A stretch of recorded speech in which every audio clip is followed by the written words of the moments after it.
Hariom. Now let us come to the next part of the chapter determinants, that is adjoint and inverse of a matrix.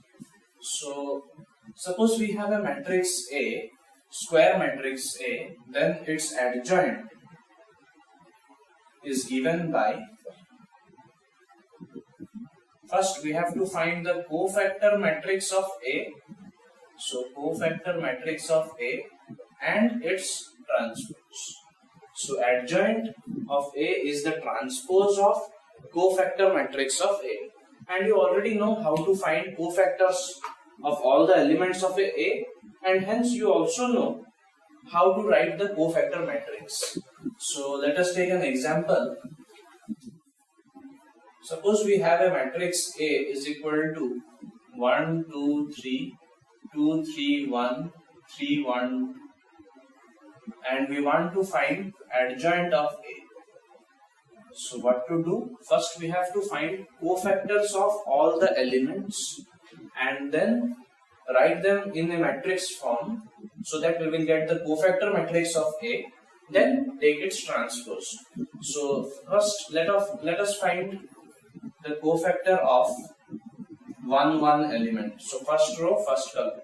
So cofactor is, how to find cofactor? We have to find the minor along with the sign. So cofactor of 1, 1 means this element is leaving this row and this column, we have to find the determinant. So 3 into 2 6 minus 1 is 5.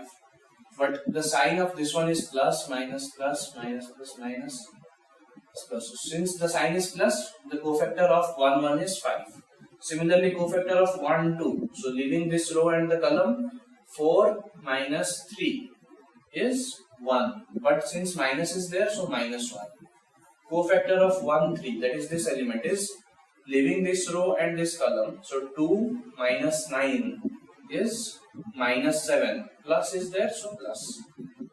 C2, 1. So this row. So leaving this row, this column. 4 minus 3 is 1, but there is a minus sign, so minus 1. Similarly, C2, 2, this element. So leaving the row and this column, 2 minus 9, so minus 7. Plus is there, let it be like that. C2, 3. So leaving this row and this column, 1 minus 6, so minus 5. But since minus sign is there, so minus of minus 5, that becomes 5. C3, 1. Leaving this column and this row, 2 minus 9, minus 7, plus is there, let it be. So C3, 2. Leaving this row and this column, 1 minus 6, minus 5, minus is there, so this becomes 5. C3, 3. So leaving this row and this column, 3 minus 4, minus 1, plus is there, let it be.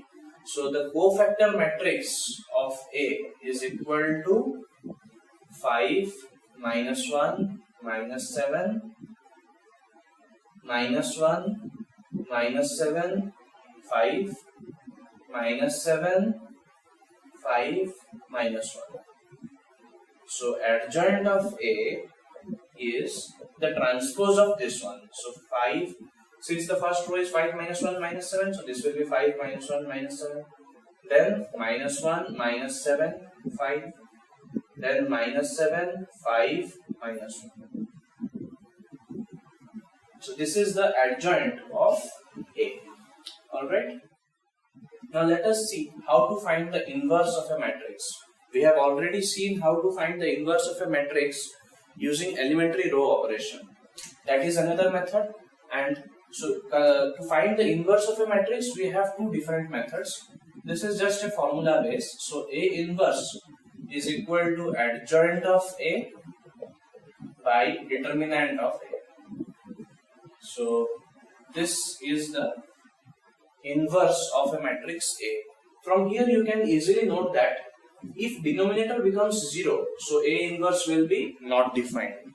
So if determinant of A is equal to 0, A inverse does not exist. This is why, while calculating inverse of a matrix using elementary row operation, I said that if in LHS of the method any single row or any single column becomes 0, we don't have an inverse. See, try to imagine, if a single row or a single column is 0, determinant will be 0, and if determinant is 0, A inverse does not exist. Alright, so using this formula, you can find the inverse of a matrix. Okay? Okay, so now let us come to the topic singular matrix.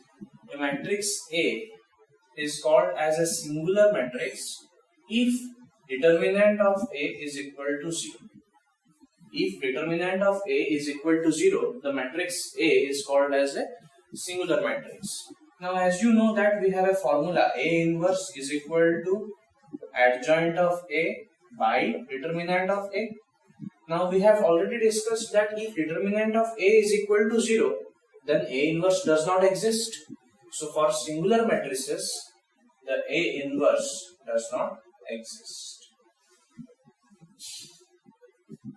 Alright? Okay, so with this discussion, let's stop here today. We will proceed to the next part in the next video. Thank you.